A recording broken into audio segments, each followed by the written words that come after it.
and the people around you or the communities.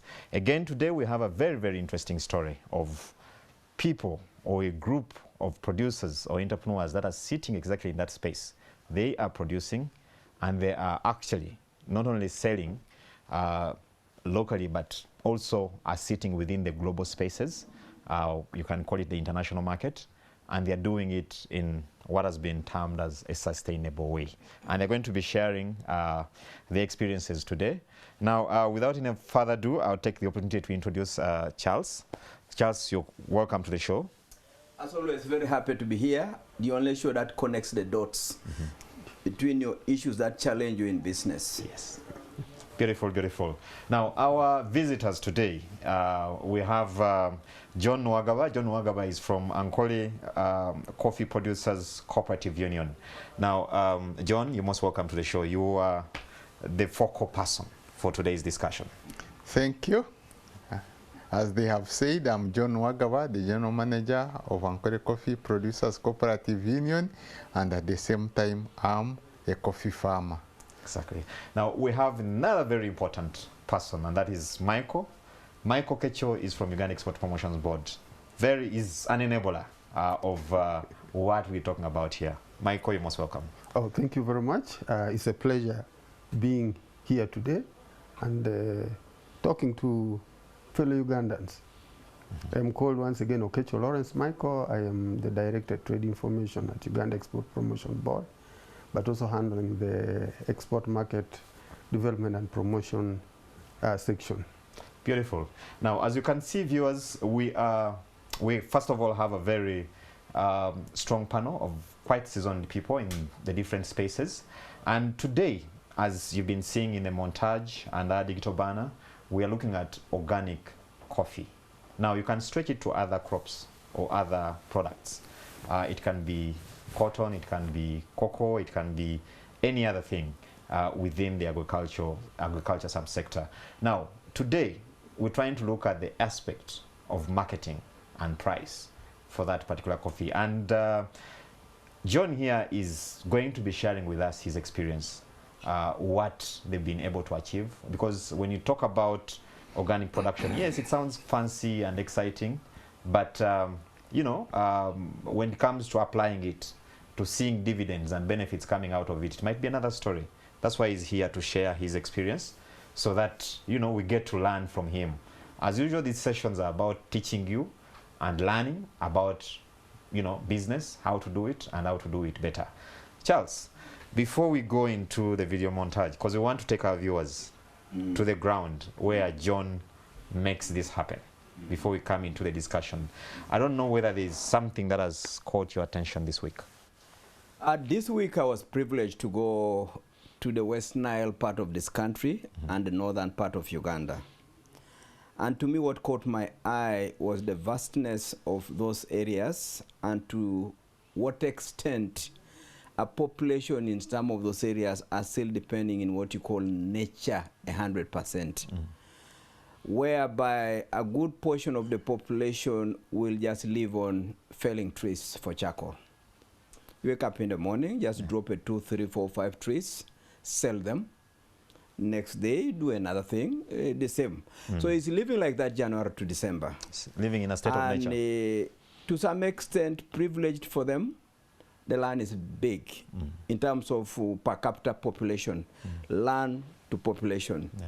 So it worries when you see that we have a portion of Uganda where you can almost make a living by harvesting from the land without necessarily replenishing what you've removed yesterday. And in my view, this is the kind of a Uganda we need to be beginning to educate deeply and strongly and firmly, so that those families, those communities begin to appreciate that it's time to use this vast land in the way nature has given to us, and do not just have an easy life of just harvesting a tree here, you survive a month, harvest another tree, survive another month, and then because the trees are many, you continue living like that. It is unsustainable. Indeed, indeed, indeed. And that's why I think, Charles, we have these sessions, because if people have a business mind, because at the end of the day, I mean, we do all we do but the business element is what sustains a number of livelihoods. Exactly. And then economies, so to speak. So viewers, we're going to just take a very brief moment and look at the montage just to see what John is doing and, you know, to give us a feel of how it can be done organically and then derive dividends out of that particular area. Just in a moment.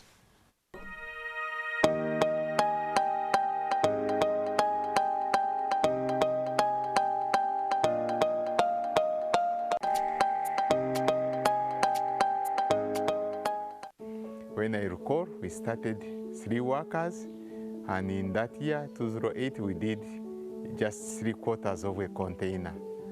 But since then, we have started a long journey. As I speak now, this year, we shipped more than 150 containers of coffee into the international market. When we started, we were doing ordinary coffee, but from 2009, we converted to organic, and we sold our first container in 2010. Now we are doing almost half of our coffee. We do organic coffee, and our shares are growing. And we have been able to achieve that through having partners to encourage us and support us. And we are grateful to ABI Trust for that support.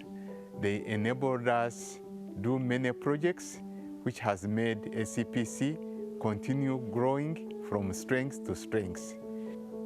For our smallholder farmers, to make them be climate smart farmers, what we have done is to organize a number of trainings, but also to run a number of demos where farmers have practiced the good practices of interplanting their coffee with shade trees that are recommended by Ministry of Agriculture. But on top of that, we have also enabled most of our farmers to convert to organic. Then for some farmers, we have also supplied them with the solar system, and others have also received biogas. So now the farmer, when he has that access, he's able to produce his coffee following the good agronomic practices that preserves the environment. And then through the value chain, he hands over the coffee to his or her primary society for primary processing. And then finally, it comes to ACPC for secondary processing and export as green coffee into the international market. On top of that, to encourage our farmers to comply with all the methods we need under smart agriculture, we pay them a second payment. And at the same time, we pay them a living wage.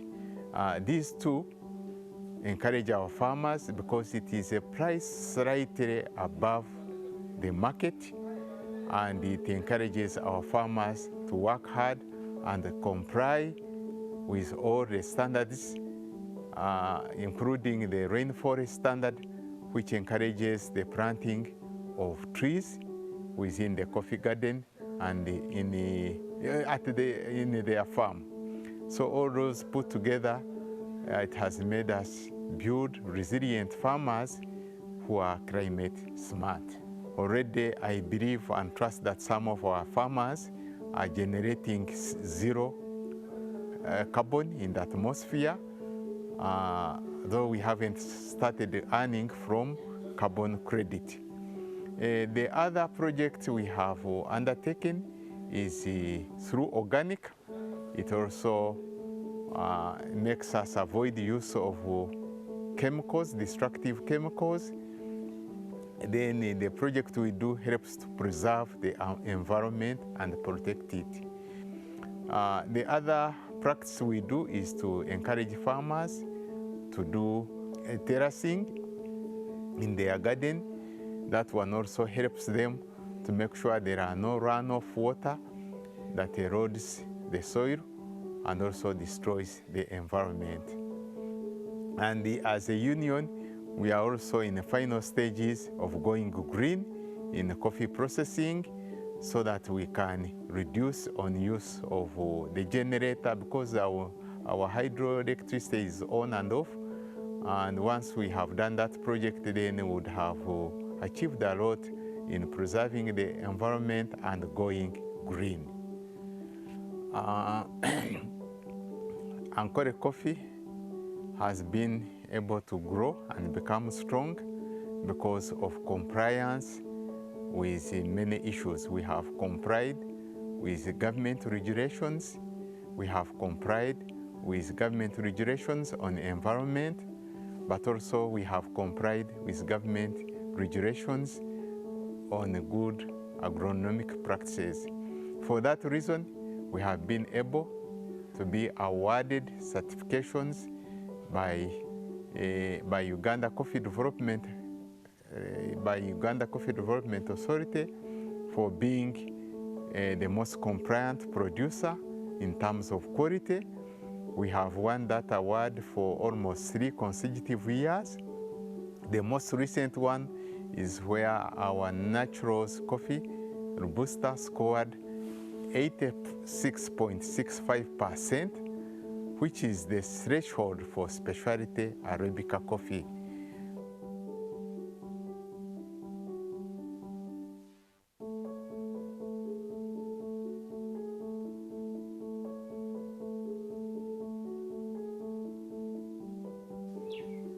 I'm a farmer of coffee and banana.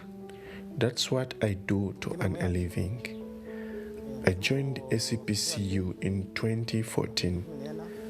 As a farmer, I decided not to use exotic fertilizers like Roundup because they spoil the soil when overused.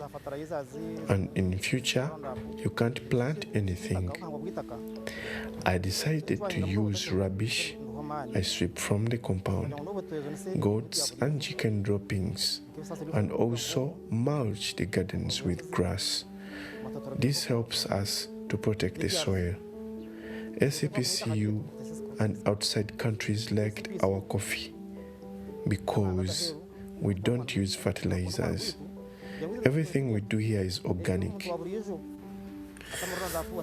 When I apply organic fertilizers, the coffee trees give us more yields. SCPCU likes our coffee because even when you are taking it, you feel the good smell that comes out of it. It is due to the good soil. So as farmers, we decided to protect the nature of soil because there are a lot of benefits.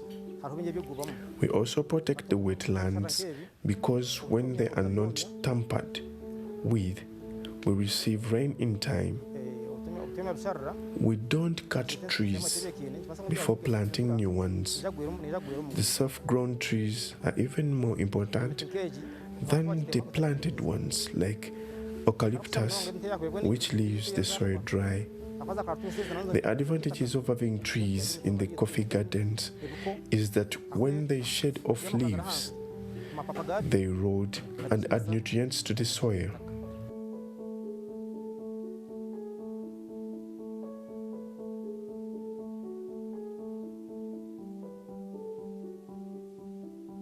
Ekirungi ekinganyirwemu omusoso yate.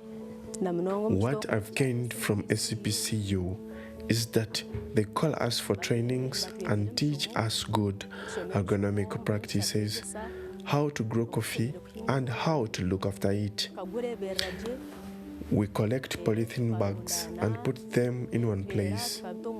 We also put terraces in our gardens, plant elephant grass and trees, and also mulch our coffee gardens. These practices help us keep soil nutrients, and when it rains, the running water can't wash away the nutrients in the topsoil.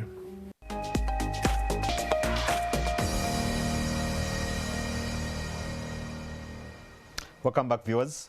And I'm sure you've picked quite a lot from that montage. Of course, in our previous shows about sustainability production in agriculture, we've talked about those good agronomical practices, Charles. Mulching, terracing, and all that. Now, today, we are paying special attention to the market. If I put in all that effort, what do I get? Because from what you're seeing, it doesn't come easy. Very good. There's effort that has to be invested. And here I want to come back to John and our visitor, Michael, because I don't want to take anything for granted here. Since we have a number of viewers watching to learn, I think, John, you can start by explaining to us what organic production is. What is an organic product? Because we hear organic, we hear organic. What is it?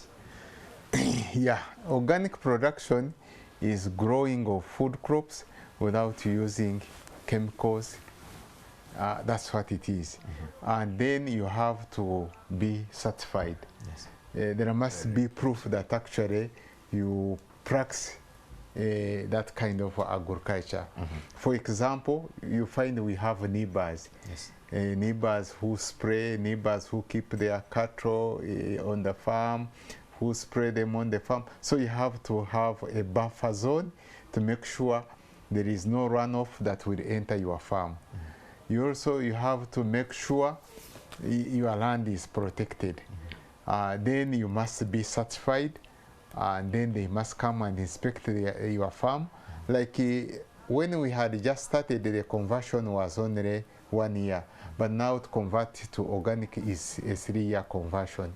You take 3 years, because that's the time maybe the glyphosates or other chemicals have come out of the soil. Then that's when there is proof. But for someone to wake up and say, I have never used the chemicals on coffee, therefore I'm organic. Because you may find the same farmer is growing tomatoes in the coffee garden, and he sprays the tomatoes. But not the coffee. But not the coffee. He's convinced it's organic. Then he may be keeping his animals, his cows in the coffee garden. He sprays them there. In the process, he's contaminating the garden and his farm. So that's what it means to practice organic. You must make sure there is no any chemical at the farm. Beautiful, beautiful. Now, you raise a very important point, and since we're here to teach people, about some of these things, the aspect of certification, you've got to be certified. You don't just come out and claim and say, you know what, I've not applied any chemicals, therefore I qualify. Now, I want to bring in Michael here, because you represent an institution that enables or promotes exports. And I believe within the categories, there is organic products. If you can shed more light on the aspect of certification from the point of view of a government enabler of exports. Thank you very much, Charles, and the team members present. And obviously our viewers. Now, I come from a government agency by the names of Uganda Export Promotion Board. And this is an agency under the Ministry of Trade, Industry and Cooperatives, mandated to coordinate, develop and promote Uganda's exports. Now, picking from what has just been said, we have a process that we call export readiness assessment and training. Now, you first tell us which side are you falling. If you're falling on the organic or non-organic, now we assess you along that line. If it is organic, we shall assess you on the organic principles. Now, once we have assessed, we realize, we come to know what your true picture looks like. Obviously, in the assessment, you will not achieve 100% in every aspect. Now, we shall realize that there are areas where you are strong and you are weak, based on the line you are following. If it is organic, based on the organic principles, we shall know these are your weak areas, these are your strengths, these are the opportunities you have. Now, based on that outcome, we now come up with an appropriate training or capacity building for you to bring you up to speed. One of the challenges we have had, which we have also managed to manage, is that you see, when you are doing export readiness, you ask somebody to do a self-checker. Tell me about yourself with respect to the following. Now, people have a mentality that if I tell these people the truth, they may push me out. So let me tell them what They want to hear. What they want to hear. Forgetting that after you have told us what you think, or you think we want to hear, which could not, we come and again check and really said, you said there was this process, you said your branding is okay, you said your production process is okay. We come and check and see actually what to prove what you have said. Now once you have done that assessment, then we now shall confirm what exactly. So after confirming that, we now get back to your capacity building, because we'll have known your weak areas and the strengths you have. Then we now want to see how do you combine your strengths and your weaknesses to take you to the next level. Then we assess, we get the outcomes, we train you on those areas such that we are able to bring you to speed. And the essence of this is that we are aiming at protecting the image of this country. You see, when you export, you participate in export as an individual or as an organization. But immediately you cross the border, it is not that organization or the individual, it is Uganda. Now, if one of the exporters went and did the wrong thing and it is picked out the other side, they will not say exporter Okecho or exporter A. It is Uganda. And that is how you now tarnish the whole image of the country. Hold it there, Michael. Yes. I want to bring in Charles here on the aspect of structuring and formalization of operations, especially among people who sit within the agricultural subsector. Because we're seeing, you see the way John here is a cooperative union, well structured, registered, and with a proper address. But you know, we have quite a number of farmers, and here I'm not talking about just the peasants. We have quite a number of boardroom farmers that, you know, and when you look at the size of their land and the size of their activities, massive. But it's here and there. I really want you to speak to that. And now, you know, combining the points brought by both Mike and John to see the importance of this, especially when we are looking at the export market. Listening to the two submissions, I think what comes out here clearly is success in the commodity value chains is not a one individual intervention. You cannot put the rural farmer to be able to achieve the standards, appreciate them, convert them into his daily practice, and then expect him to reach the export market on his own. You need a strong visionary. And that visionary in this particular case is coming through the Ankole cooperative. Yes. You saw how they were able to move from a 3/4 container to now 140 containers. Yeah.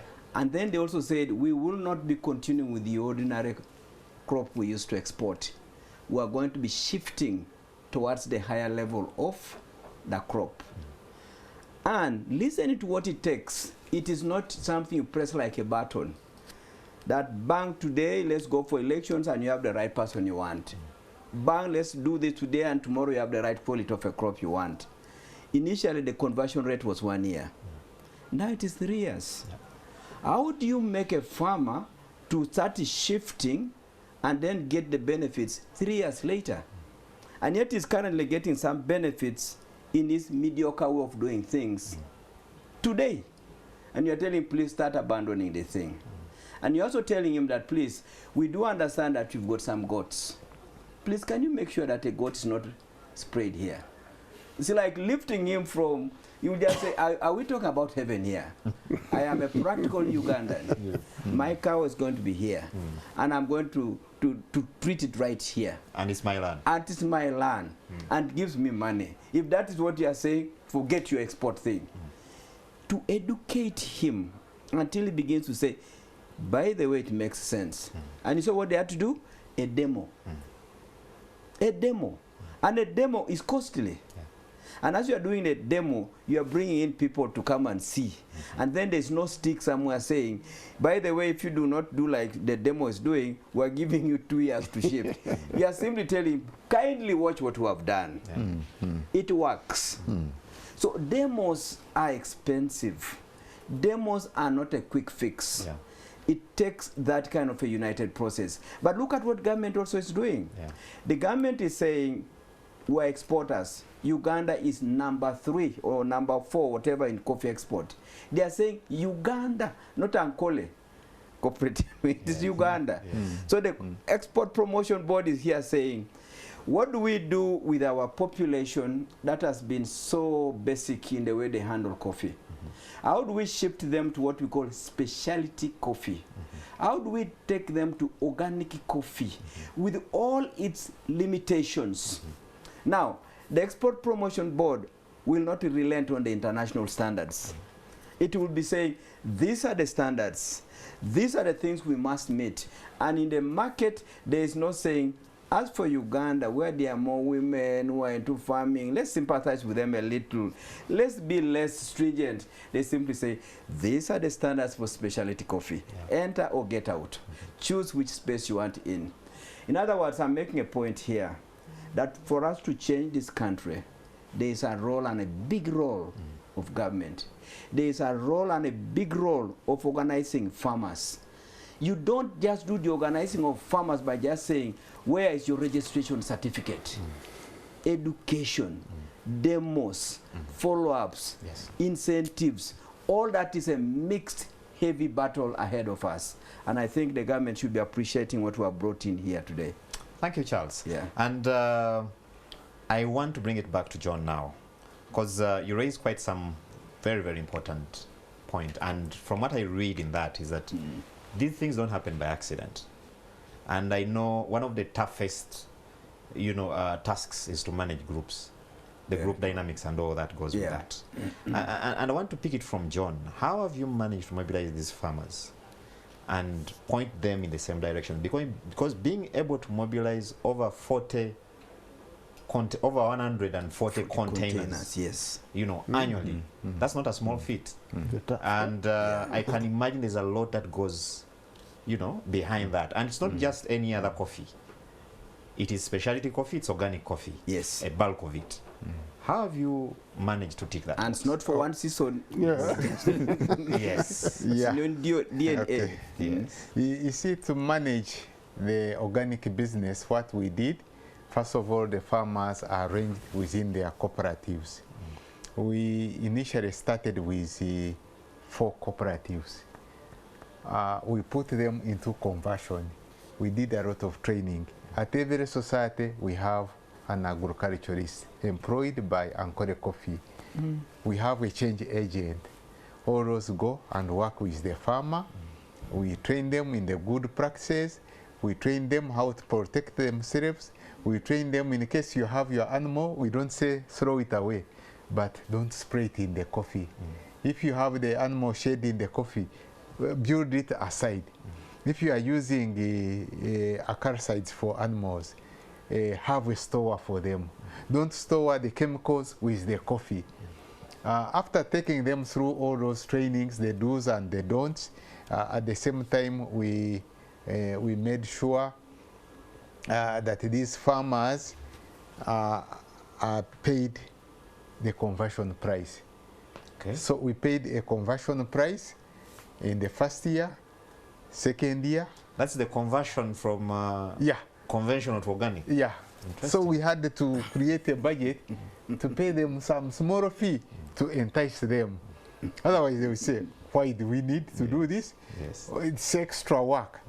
Because there are many, don't do this, don't do this, don't do that. Yes. So when we paid them a token, it encouraged them. Like every year, we pay a good token to our farmers. We believe the farmers own the coffee through the value chain. After we have exported, we pay the final price after we have received the final revenue. And normally it coincides with the end of year, so you find farmers are excited to get that big incentive. And then the margins for those in organic are almost 3 times because by then now we are exporting. Whatever premiums we get from organic, now we pay them back to the farmers at the end of the year. So you find that the farmer is walking away with something in his or her pocket. So that has helped. Then again, we train them how to keep. If you plant new coffee and it is still in conversion, it has to be registered. We know the number of trees. We know the yield estimate. So you cannot deceive us. You cannot go and buy elsewhere coffee and say, this is my coffee. We know your yield estimate.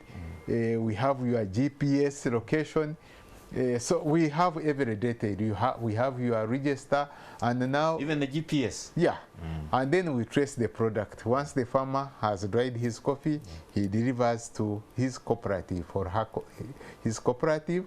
Then we know what is expected from John.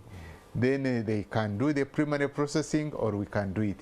And the factories for organic have to be certified by our certifier. They have to be inspected.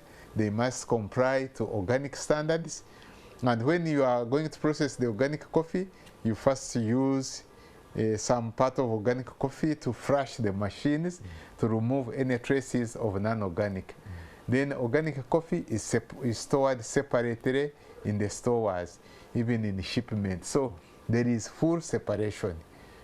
I hear you. So that's how we have succeeded to be organic, but also because of the good incentives we give to our farmers. Beautiful.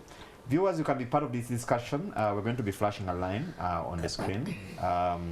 Today we're talking about organic agriculture production, and we are specifically looking at coffee. So consider coffee our case study for the day, but it can be stretched and taken into the other agricultural products as well.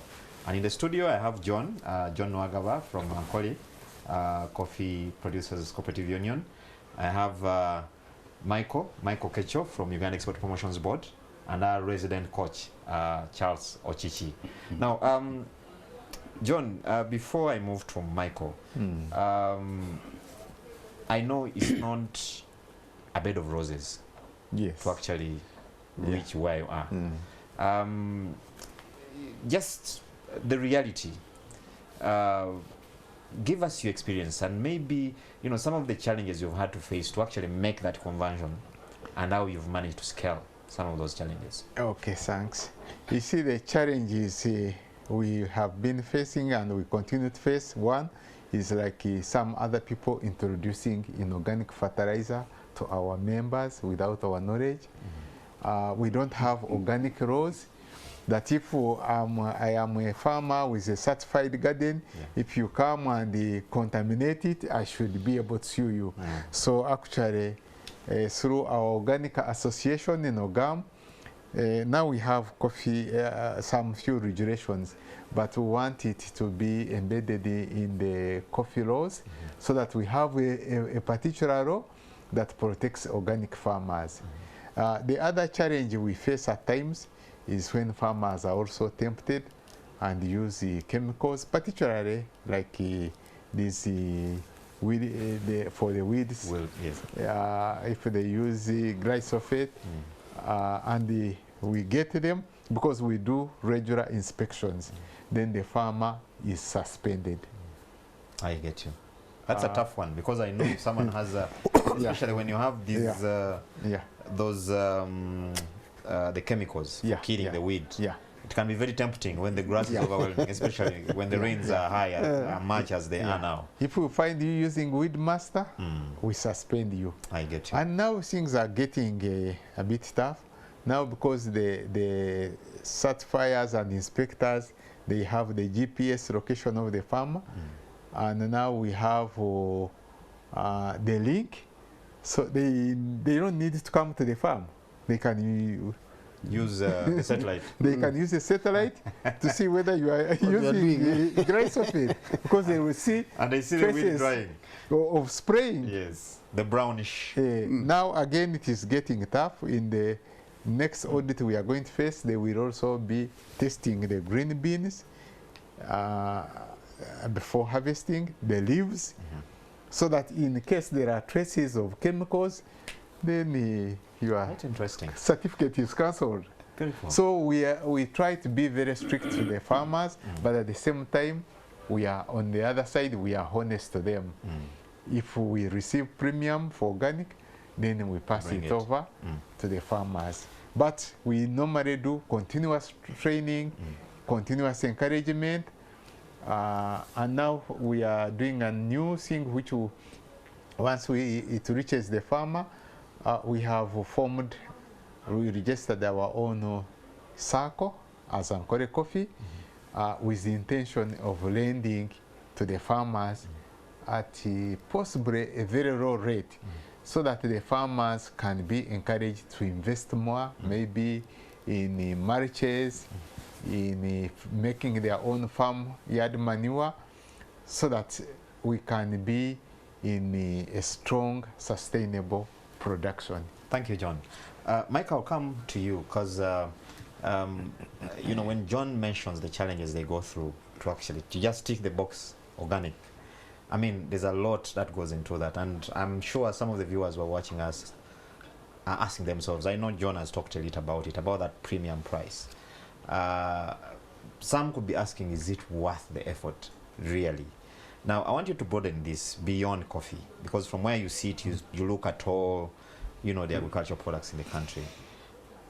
Just the benefits of organic production and the advantages that we enjoy as a country, if any, in that particular space. Is it possible, is it practical beyond Ankole Cooperative?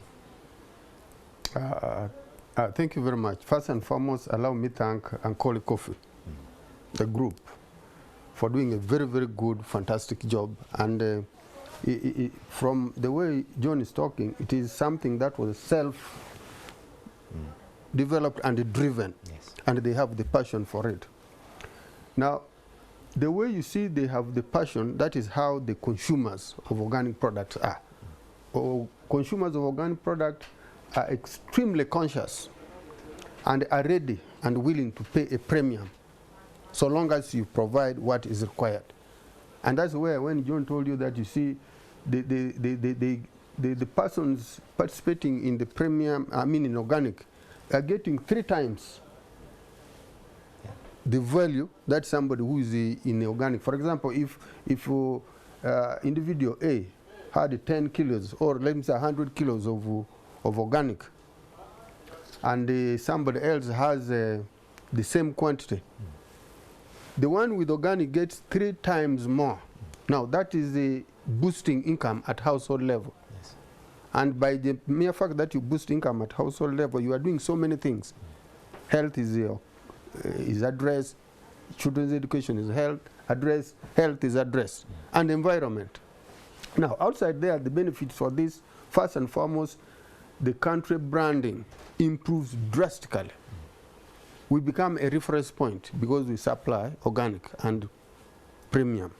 Secondly, there's an aspect of motivation, because I am sure people who are listening and they hear that you are getting 3 times more, it motivates other people to come on board. Whether you are in coffee or you are in tomatoes or whatever you may be in, it motivates people to come on board. But it also gives us more value. The export numbers in terms of values are actually higher. The quantities may be small, but you look at the value, it is 3 times. So that actually gives us more foreign exchange earning. The other benefit that you see there is the environment and the health of the consumer, the health of the environment, and our own health is drastically improved. Actually, I am very sure, I think a study needs to be done in this. If you looked at the social well-being of the people engaged in organic production, vis-a-vis those who are not in organic, you will see a very big difference there. Yes. So the benefits are enormous, and consumers worldwide want this. Consumers are interested not just in that coffee. The consumers are interested in the people participating in production. The consumers are interested in the environment, because environment is something that is not limited to a particular location. Yeah. if you do the wrong thing in this location, it affects the whole entire world negatively. So I think those are some of the benefits that we can talk top line. But the other thing I should not forget to say is it also brings security. It contributes to our security. If I am earning more, I begin securing the environment and I begin focusing on, so my mind gets out of the general and I become specific and I spend a lot of my time here and I do a lot of work, but I also become a model for others. And I'm sure our listeners must actually be, those who are conscious should be having notebooks and pens now to capture and agree on how they need to proceed, factoring in the conversion period. I get you. I get you. Charles, I'll move to you on that. You are the profit promoter. Yes. And this really speaks to, correct. to your space. You know, in the business world, yes, we talk about opportunity cost. Yeah. What's the opportunity cost of abandoning this process that gives me access to certain resources almost quickly and without anybody telling me do this, do this, do this, do this, do this? What is the opportunity cost? And then I jump to the other end where they are saying there's even technology checking out whatever you are doing. You are doing your things privately and the machine is saying, I've seen you. So here's the logic about a business person. Where the mathematics, the metrics speak to the contrary, that you know this quick fix thing here is not necessarily the most rewarding. The other one there is rewarding 100%. Within a very short time, these farmers will be saying, I saw you pick more money than me. What did they take you through? Whom can I talk to? When can I also start attending the classes? And I want to pick it from what Ms. Okecho just said. It's across the board. A consumer today is faced with a very challenging environment where products in terms of the outside look similar. A pawpaw that you used to enjoy had a certain skin when it's ripening. It still has a similar skin, but this time when you cut it, it has got a plastic element of a taste in it. And it's saying, who can rescue me and I pay something original? Charge me 3 times, but tell me the original pawpaw you used to enjoy, this is the one. And it has followed the following standards. Once you speak to that, this man will say, it's about my health. It's no longer about enjoying a huge pawpaw with a price on cancer to pay in a few years down the line, and it will be more expensive for me. So I want people and the country and the farmers and the business people to know that this thing is rewarding to the organic consumer. He's saving himself more costs along the way. Meanwhile, this fellow who's enjoying the so-called cheap, massive volumes is going to pay an amazing price along the way. So it is something that has to do with a lot of things. One, a visionary, right across the value chain. But 2, you need to be able to communicate this message and say, there are people who will reward you for these efforts. It's costly to be having technology. It's costly to be subjected to standards testing every other day. And it wears you up. It's costly to have agricultural extension workers to be moving around to check who is about to disobey us. But all that is rewarded by the market.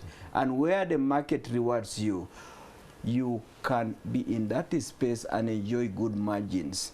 But what also comes out of here is this. When you get the good margins, treat everybody in the value chain as family. Share the premium. Share it. Because as you do the sharing, the family is saying, for us, we stick together. If I see a neighbor who is disobeying, I'll report. Now the system begins to get itself self-control, and it will begin to flow from there. That's a beautiful one. That's a beautiful one. Viewers, you can be part of this discussion. Again, we have Ankole Coffee in the studio today. They are sharing their experience in production of organic coffee. We're looking at organic production and the attraction of a premium price when we go organic. So we have Mr. Okecho from Uganda Export Promotions Board and Charles from Enterprise Uganda. Now, I'll come to you, Mr. Okecho, before I bring in John again. As we move into the break, maybe I'll pick this when we come from the break. And the question is most people, when they think organic, they think it's just traditional way of production, out of science and research. But you'll pick it from there after this very short commercial break.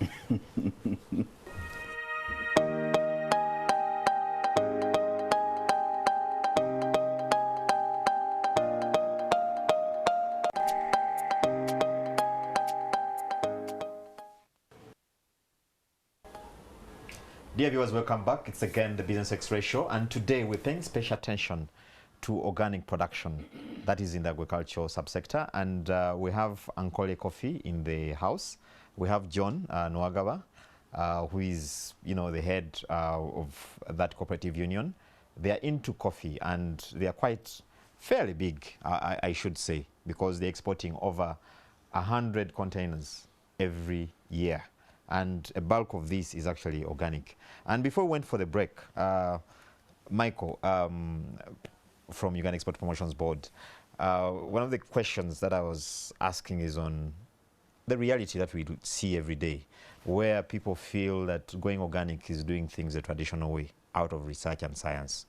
Now, the technical man from, the market access and enabling institution, how do you look at that? Thank you very much, my brother. You see, in our setup, and generally this is what people assume, that when you say organic, there is that perception that there is no science in it. But the truth of the matter is, when we talk organic, there is a lot of science. It is the science which has no chemical component to it. It's a natural science where, we have to do things in a natural way with the sole purpose of looking at the future. Actually, when you talk about organic, you are talking about your future life. When you practice organic now, when you consume organic now, you are looking at your future life. What cost am I going to have in the future? If I want a low cost in the future, it means I need to consume or produce organic now. And you can see, because to break that myth that organic, there's no science in organic. By the way, there's a lot of science in organic. Because you look at the systems and processes, that is science. You look at the studies that are happening there, that is still science. You look at the technology.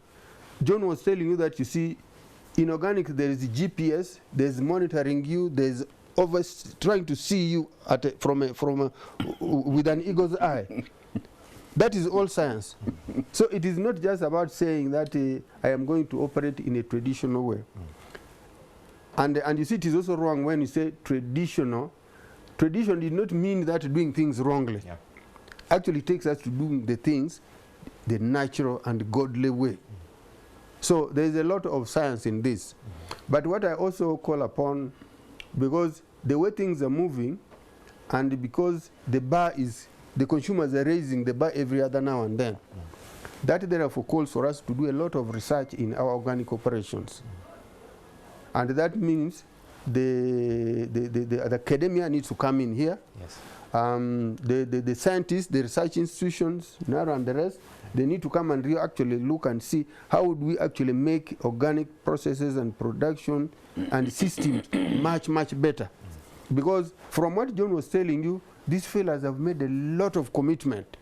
They have foregone certain quick wins, although they are now benefiting from the quick wins. Now, that in itself is a whole process. But what I think our viewers need to take very seriously here, we are discussing this in the context of coffee. What you actually need to do is, how do you pick this, what we are discussing here, and adapt to your processes? If you are in bananas, how do you adapt this, what we are discussing into bananas? When you are doing vegetables, how do you adapt this? He has told us here, you need to separate.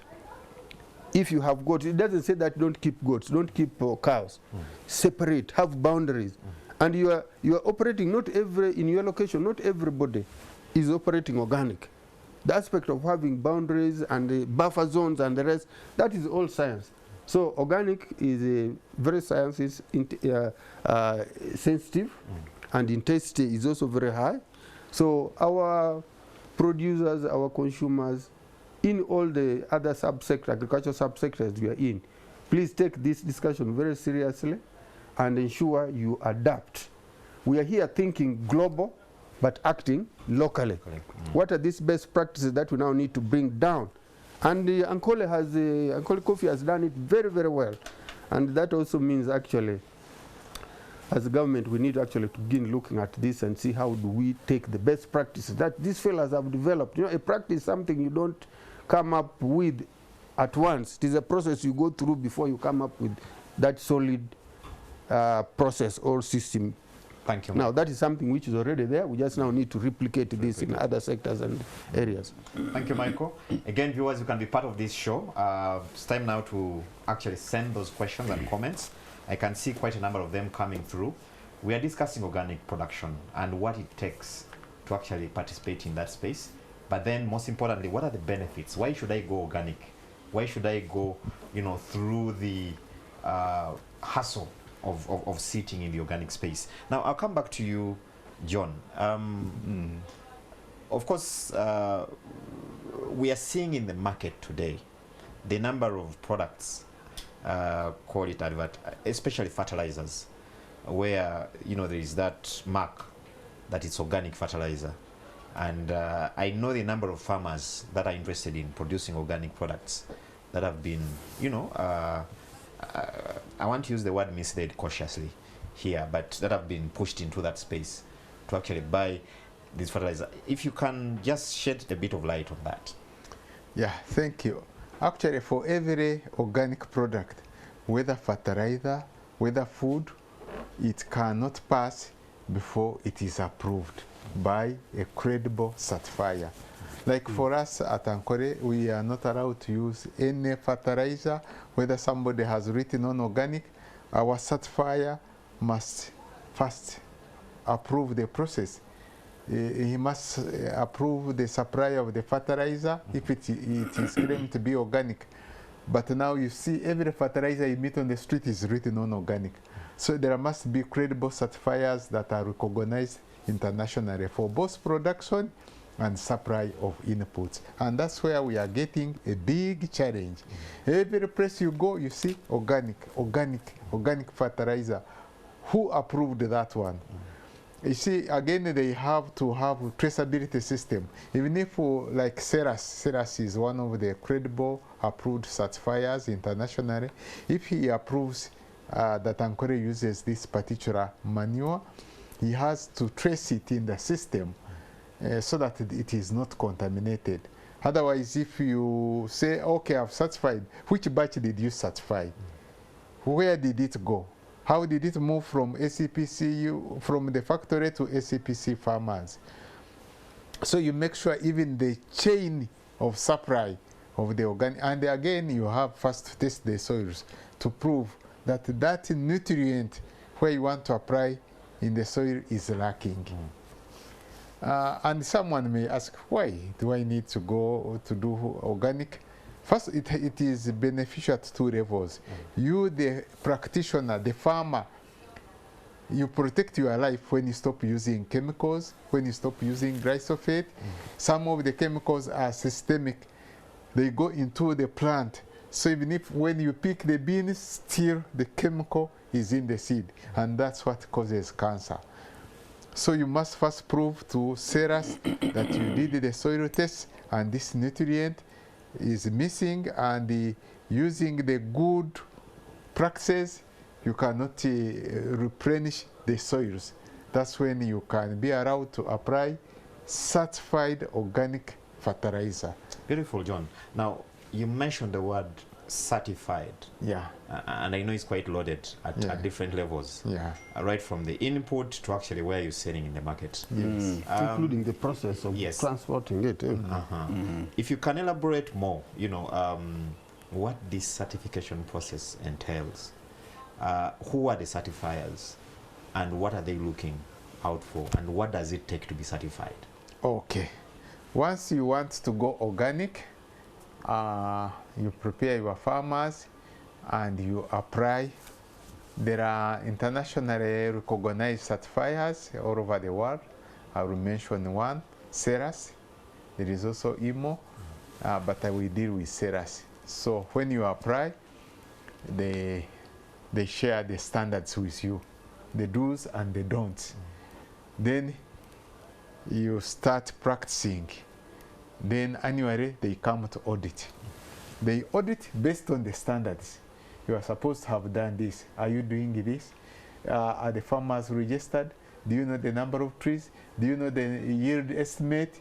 When did you last inspect the farm? All those details. How are the chemicals for animals kept? Are they stored separated? That's part of the audit. So if are they using something protective gears when they are spraying? So when you don't comply in those areas, then they become non-conformities. If they are minor, they give you time to address them. Then after you have addressed them, that's when they give you a certificate. But it's only annual. Next year, you have again to be audited. Wow. And it costs a lot of money. These are from Europe, like CERAS is based in Germany. And you know, they trace the coffee from the garden to the primary processing. You must show your traceability system. If it is organic coffee, you have to first clean the truck. You must ensure there are no inorganic things used on the truck. And then in processing, in shipment, until it reaches the final market. There is full traceability. And now that we do it in batches, you can even trace which farmer, whose farmer is in which batch, and where was it produced. So it is a complete process, and at every level it has the checklist to ensure compliance. So even when you want to use the organic fertilizer, it also must be tested and proved that it is organic and you require it. So whereas, okay, the margins are not so big, but you have other benefits. Good health for you as the farmer, but also good health for the consumer. And eventually when we standardize the technology of organic, as Uganda, we can have that opportunity because we don't have history of overuse of chemicals. So we have advantage over other countries, and we can massively go organic. Beautiful. Now, it would be unfair to my viewers if you know I go into the questions, because I see quite a number of questions coming in here, and we are nearing you know, the end of our interface. If I don't ask some of the benefits that Ankole Coffee has realized as a result of being organic, as a result of doing the things that you're doing the way you're doing them. The first benefit is improved quality of coffee. Because of being organic, we are careful. Farmers in organic cannot pick green coffee, they only pick mature beans. And for that reason, that's why we have been winning the Taste of Harvest in Uganda for 3 consecutive years. Last year we won 2 prizes, one for the honey processed Robustas, another one for the naturals, where we got a very good score for Robustas. And now we have a lot of interest world over to buy our coffee, but now we are sold out. That's one benefit. Then as you standardize, you also improve the, when the farmers pick mature beans, you see the bean gets heavy. You see, in its dying days as it matures, that's when it picks all the nutrients from the soil. So when you pick it green, it has not picked those nutrients. And the bean will not be heavy, the bean will be light, and the bean will not be sweet. Great, great, great. Charles, I want to bring you in to wrap this up. Yes. What a topic. What an evening. What has come through here is number one, and I speak from the business perspective. If there be one thing every business person must accommodate, is what we call structure and consistency. Yes. Now with organic, structure is the message. Consistency is the message. Now the moment you learn that behavior, it goes across the board of all what you do, whether it's HR, whether it's money, whether it's marketing, whether it's what. So when organic intervention takes you there, you begin to appreciate one of those key elements in succeeding in running an enterprise.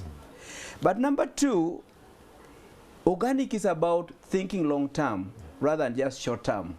There will be moments when you will be tempted to say, surely, can't I just weed this quickly, maybe in the evening when nobody is seeing, using chemicals. Short term. But the moment the thing is traced up a little like this and you're excluded from it, trouble. You pay the price. So again, it speaks to that element of sustainable, strong enterprises. They think long term. And this country needs to start going that route. But I also want to home it now by saying this organic thing, Ugandans and farmers can even start benefiting in this country without necessarily talking about export. Please begin to see what you are doing and narrate the product you are taking to the market and sell it with that conversation. Tell people that the avocado I'm giving you, test it, see what it is. I have a few, I'm still depending on a tree that I use normal fertilizers for it to give me the fruits, but the taste is original and it's very good. You taste it and the price will be different. So I want Ugandans to see it not as something that is long term, because you can just see what John has told us here. As you are getting converted, they're about 2 to 3 years when you are not yet certified. And at that point, you are beginning to pay a price that looks like costly now, but you are still being rewarded with the price of the other non-organic product. That window there is a tough window. But when you cross it and you go to that point where now John is saying, I'm sold out. Yeah. The price was very good, but I'm sold out.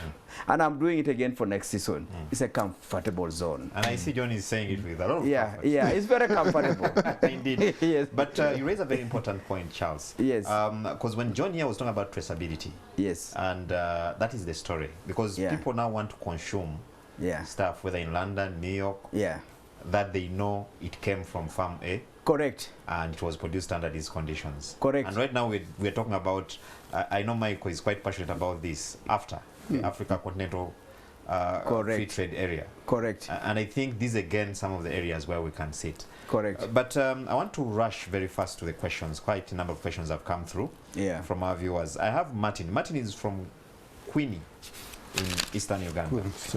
He's saying, Charles and team, thanks for the program. Concern is for a farmer who has been using inorganic fertilizers and wish to change to organic production. How many years would chemical components get out of the soil? Or is it possible to change at all? I think, John, you can pick that. We'll keep picking, because since they've already come through WhatsApp. Dear viewers, you can again send all those questions and comments so that we have John, Michael, and Charles respond to them. No, before John comes in, there's something that has made me feel. Please. I felt a lot of pain when John said they're sold out. While from our side, we are saying we need to grow exports. Yes. The opportunity is there. And the Jones of this world, as they are now, they don't have what to supply. Now, what it calls out here, actually, we need to come in here very, very aggressively. Exactly. All the ministries, departments, agencies, the private sector, should see there's a huge, huge opportunity. For us to stand out and say we are sold out is interesting for them, because everything that they've produced has gone. But as a country, the opportunity is so huge and enormous. True. Actually, the world is looking at us based on what they're producing. We want more. We want more. So what is it that we are going to do as a country to fill the more that the world wants? Absolutely. Quite important indeed. John? Yeah, thanks, farmer, for what you are doing. If you have been using organic fertilizer, normally these chemicals some of them can last up to 3 years. So that's why the conversion is 3 years.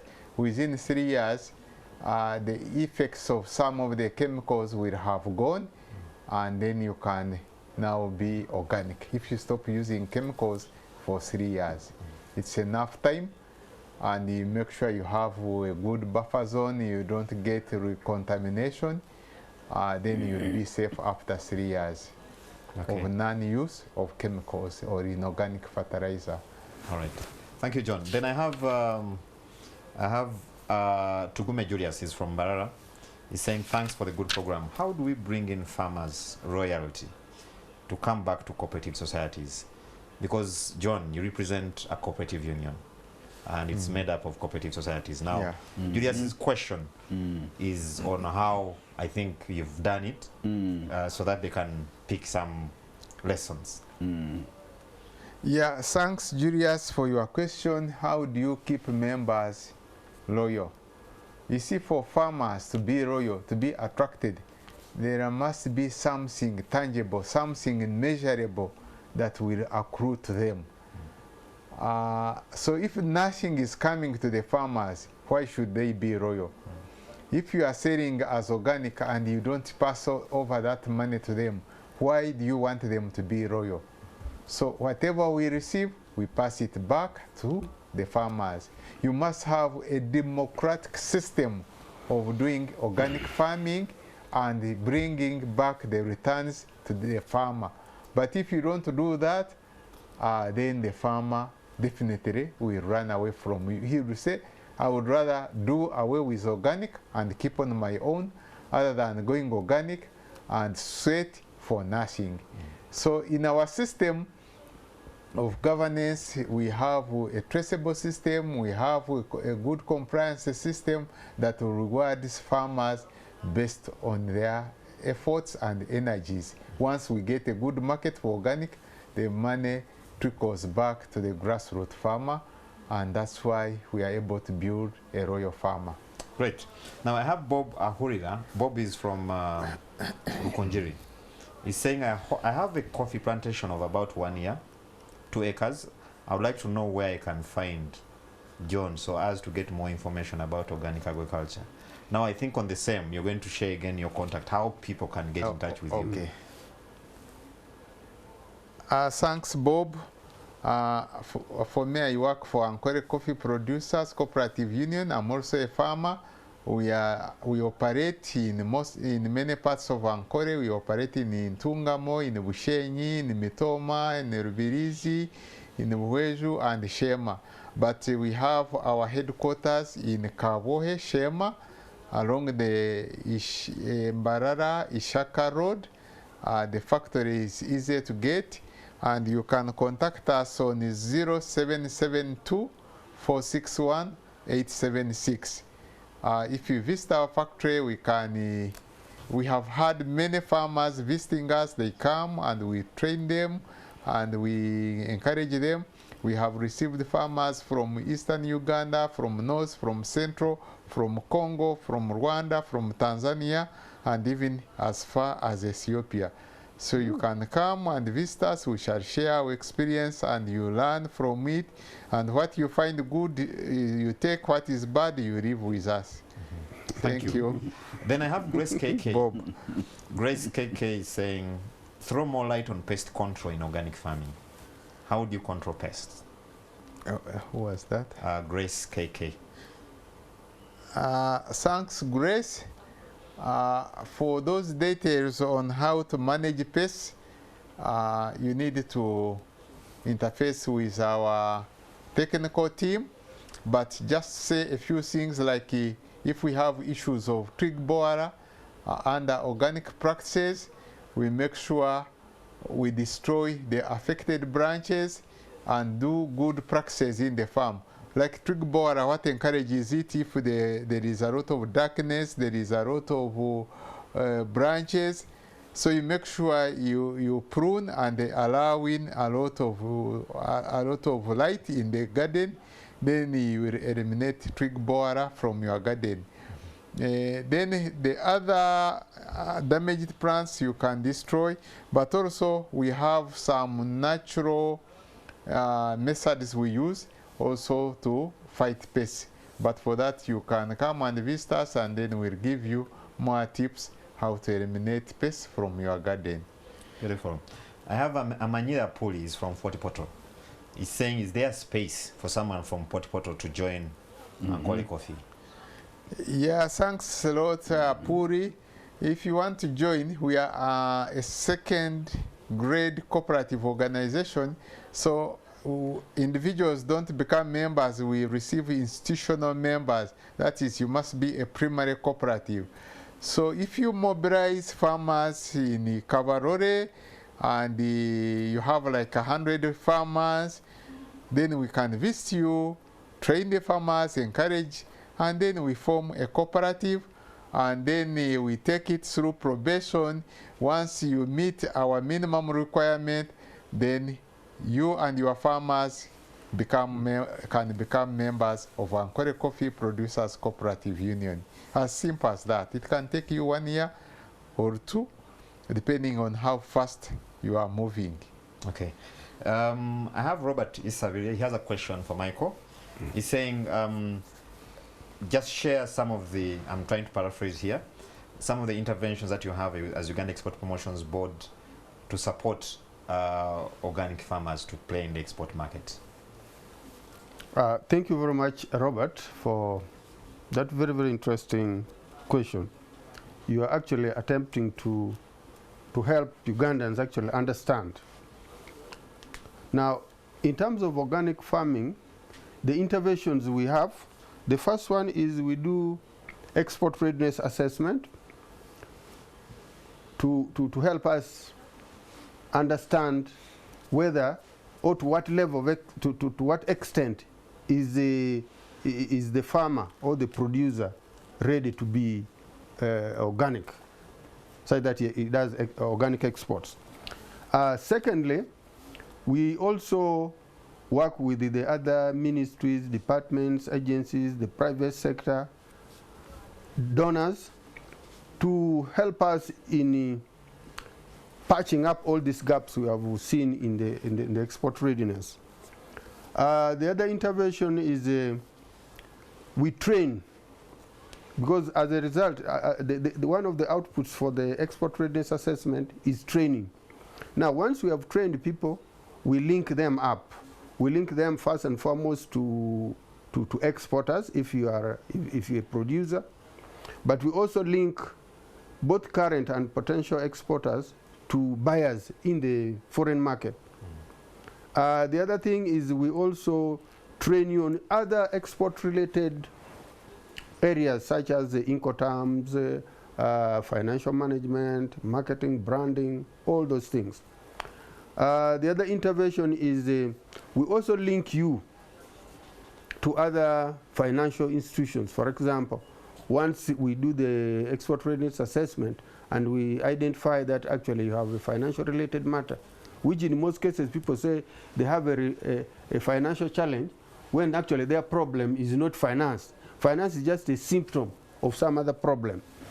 So we link you to financial institutions.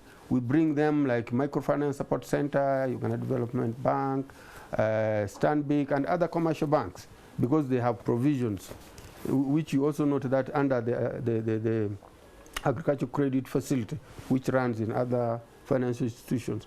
So we do that linkage, we train. The other intervention is to take you to markets. You see, there are several trade fairs and expositions in the world.